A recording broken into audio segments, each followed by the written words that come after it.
Assalamualaikum Ustaz. Waalaikumsalam warahmatullahi wabarakatuh. Bagaimana kabarnya? Alhamdulillah luar biasa.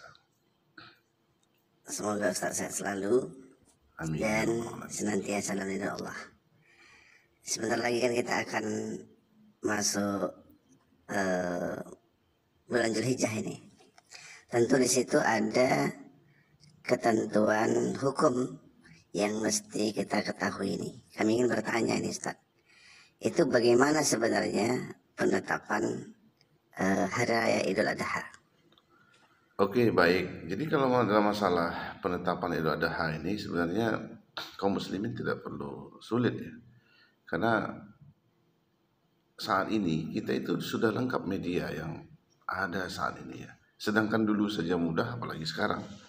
Maka dalam hal ini ketika ditanyakan kapan atau bagaimana penetapan Idul Adha, maka semua kaum muslimin itu harus mengikuti ru'yat lokal penduduk Mekah. Jadi pemerintah Mekah lah yang menentukan kapan 1 Zulhijjah ditetapkan. Maka ketika ditetapkan hari ini, misalnya 1 Zulhijjah, berarti 9 hari berikutnya kita sudah pelaksanaan sholat Idul Adha. Atau lebih mudah lagi, ketika diumumkan hari ini akan dilaksanakan wukuf, berarti besoknya Idul Adha. Karena sholat Idul Adha itu pada tanggal 10 Zulhijjah.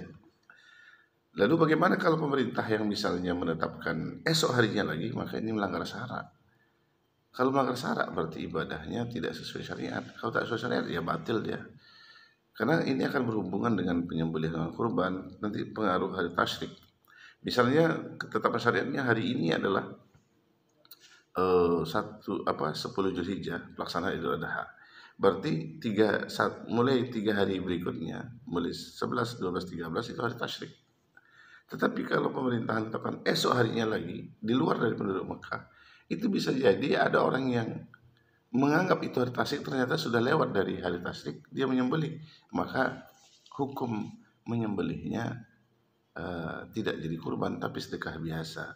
Jadi penetapannya ini adalah penduduk Mekah begitu. Oke, terima kasih Ustaz jawabannya. Terus ini Ustaz, kadang-kadang pelaksanaan di penyembelihan kurban ini kadang ada hal yang keliru nih. Dan ini juga mungkin ditanyakan oleh kaum muslimin di mana saja berada nih. Kira-kira bagaimana hukumnya panitia kurban itu menjual kulit hewan kurban?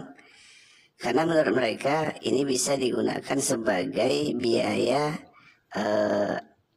operasional ya dalam pelaksanaan penyembelihan kurban. Apakah itu hukumnya boleh, Ustaz? Karena hampir setiap masjid itu melakukan itu. Oke, jadi kalau masalah menjual kulit hewan kurban ini dilarang. Walaupun mungkin kebanyakan orang yang membuat bukan berarti itu benar. Karena Rasulullah SAW bersabda, "Wala tabi'u luhumal hadi wal adahi fakulu wa tasaddaqu wastamti'u bijuludiha wala tabi'uha." Dan janganlah kalian menjual daging hadyu atau kurban orang haji dan daging kurban. Makanlah dan sedekahkanlah dagingnya itu, ambillah manfaat kulitnya dan jangan menjualnya. Hadis riwayat Ahmad.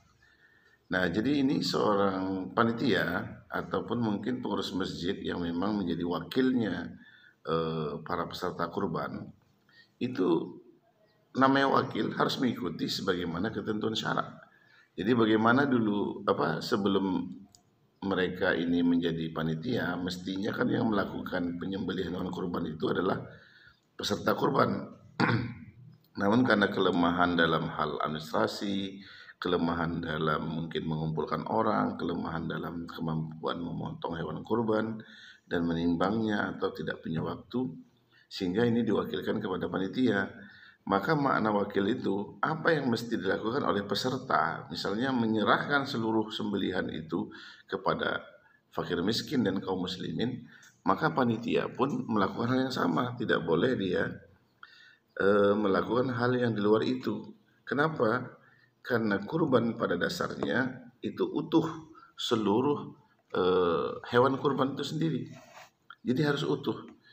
Jadi kalau ada kulit yang dijual dan tidak dibagikan kepada kaum muslimin dan fakir miskin, maka kurbannya belum sempurna. Sama halnya orang berkurban tanpa kulit. Sedangkan hukum kurban itu mesti diserahkan oleh para peserta kurban. Orang yang berkurban itu utuh, ada kulitnya.